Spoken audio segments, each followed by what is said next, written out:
Subscribe करें हमारे channel परीक्षा जॉब को और साथ ही बेल आइकन को भी दबाएं ताकि जब भी मैं वीडियो डालूं उसका नोटिफिकेशन आपको सबसे पहले मिल सके।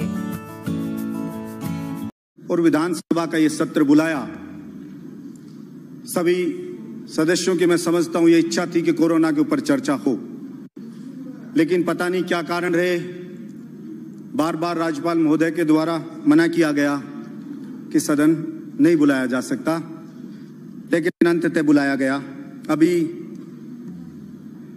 पारक साहब बोल रहे थे 35 दिन लॉकडाउन में रहे, मंत्री महोदय व्यंग कर रहे थे वो, और मीडिया में भी कई बार पढ़ने को मिला।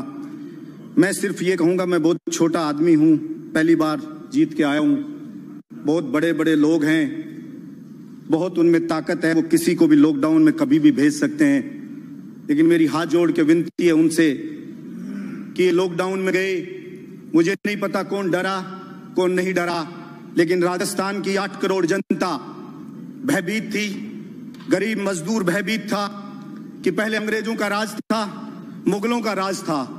पता नहीं कितने लोग शहीद हुए, कितने लोगों ने आजादी की लड़ाई लड़ी और लड़ करके उसको यह अधिकार दिया कि आपके वोट के दम से सरकार बनेगी और आपके वोट के दम से सरकारें गिरेंगी।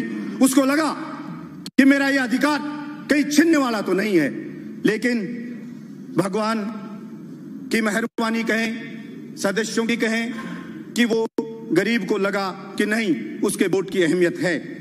रही बात कि होटल में 5 स्टार में मजे कर रहे थे, मीडिया के लोग छापते थे, विपक्ष के लोग आरोप लगाते थे। मैं कहना चाहता हूं इस सदन के अंदर कांग्रेस के लोग 5 स्टार में गए तो हो सकता है उनकी पार्टी ने उनका खर्चा दिया हो, भाजपा के लोग बाड़े में गए तो हो सकता है उनकी पार्टी ने खर्चा दिया हो।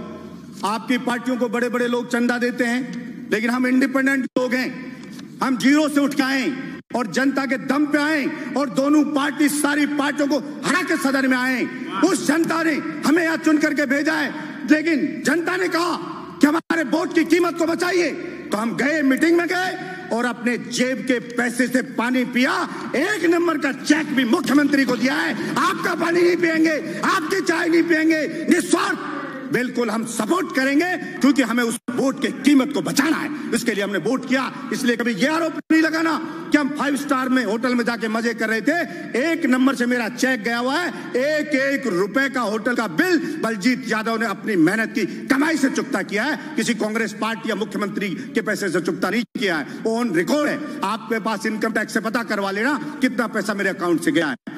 मैं बात करना चाहता हूं, कोरोना के ऊपर बात हो रही, सभापति महोदय, बड़े लोग विदेशों से एक बीमारी लेकर के यहां आ गई और जान पर आ पड़ी गरीब और मेहनत कश मिडिल क्लास लोगों के ऊपर। तरह तरह की बात होती है, आदेश जारी होते हैं। डिजास्टर मैनेजमेंट के तहत केंद्र सरकार ने एक आदेश जारी किया। हमारे माननीय प्रधानमंत्री जी ने कहा कि गरीब लोग, जो मजदूर लोग हैं, जो फैक्ट्री में काम करते हैं, उनको लॉकडाउन के वक्त का पूरा वेतन फैक्ट्री के मालिक देंगे।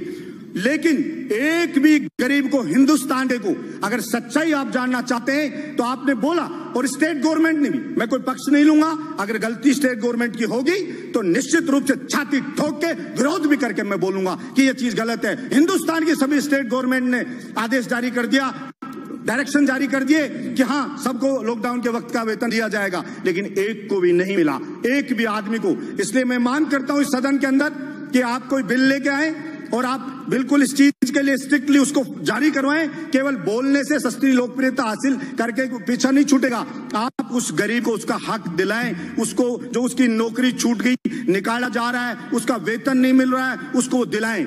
स्कूल लगी नहीं एक दिन भी, मैंने कभी नहीं सुना कि ऐसा हो सकता है एक दिन बच्चा स्कूल में नहीं गया, कोई टीचर ने उसको पढ़ाया नहीं है, गरीब मजदूर है, महंगी महंगी फीस है, उसके घर पे रोज कॉल आ रहे हैं और आप ऑनलाइन क्लास चालू कर दी तो उसको बेइज्जत किया जाता है। उस गरीब मजदूर के बच्चे को, फलाना लड़के आपकी फीस जमा नहीं हुई है, आपके पेरेंट्स को बोलिए फीस जमा कराएं। मैं कहना चाहता हूं इस सदन के अंदर एक भी व्यक्ति ने इस बात पर चर्चा नहीं की अब भाई इस गरीब की स्कूल की फीस कैसे माफ होगी।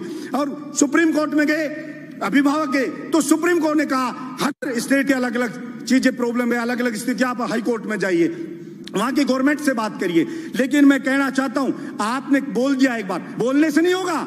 मेरे बहरोड में बुला के सारे स्कूल मालिकों को कहा कि बलजीत यादव जिंदा है तब तक यहां पे कोई किसी की फीस नहीं ले सकता। गरीब मजदूर की मेरी छाती पे चढ़ के फीस ले सकते हो, उसके लिए मुझे चाहे अरेस्ट कर लेना, चाहे कह देना कानून को नहीं मान रहा है, लेकिन कानून या तो बनाइए और नहीं बनाएंगे तो निश्चित रूप से न्याय नहीं होने देंगे। हम लड़ेंगे और जनता की डिमांड होती है, वैसे ही कानून बनते हैं, बिगड़ते हैं, बनाए जाते हैं नहीं। इसलिए सरकार में मांग करता हूं कि ये कानून बिल लेके आए और उसको कहे। और अभी कई स्टेट ने किया, यूपी ने स्टेट ने किया, नहीं माना तो यूपी स्टेट ने एक बिल वो लेकर के आई, ऑर्डिनेंस जारी करवाया, self finance independent school act 2020।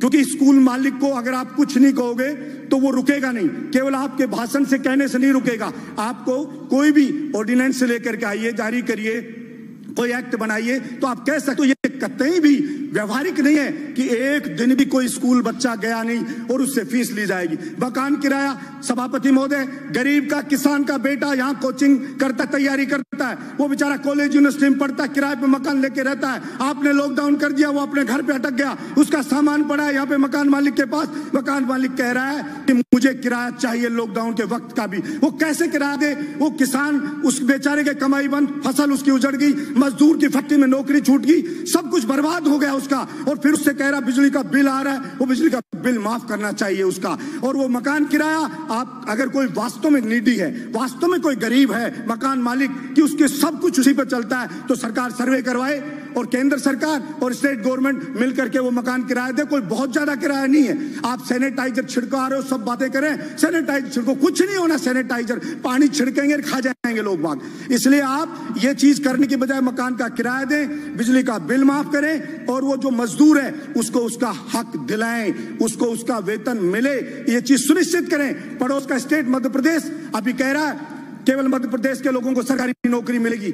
मैंने पहले भी पिछले सदन में इस बात को उठाया था। 21 स्टेट हिंदुस्तान के ऐसे हैं जिसके अंदर राजस्थान के जो अभ्यर्थी उनके सिलेक्शन की जो परसेंटेज देखो 0 है, वहां नहीं लिया जा रहा है। अगर या तो हो कि पूरे हिंदुस्तान में कोई भी स्टेट ये बाउंड नहीं करे कि हमारे स्टेट का आदमी नौकरी लगेगा, और अगर लगेगा तो राजस्थान के जवान के साथ फिर अन्याय बर्दाश्त नहीं किया जाएगा। सरकार जहां भी कानून लेके आए, सारा ठेका राजस्थान के युवा ने नहीं उठा रखा कि सारी की सारी कीमत राजस्थान का युवा उठाएगा। आपके बिजली विभाग में मंत्री जी बैठे, INJN के एग्जाम होते हैं, उसके कहते हैं राजस्थान में नहीं करा सकते, बाहर होते हैं। पहले राजस्थान का GK आता था 25%, तब सिलेक्शन होते थे बाहर के लोगों के 5%, अभी उसको हटा दिया।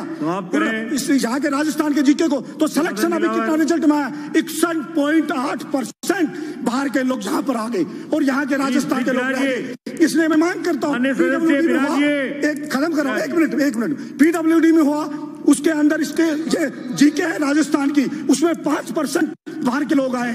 इसलिए मैं मांग करता हूं कि राजस्थान के बेरोजगार युवाओं के हक की रक्षा करे सदन। ये आपसे मांग करता हूं, गरीब मजदूर और जो किराएदार है उसके हक की रक्षा करे सदन। ये मैं मांग करता हूं और इसके ऊपर बिल लाया जाना चाहिए। ये मैं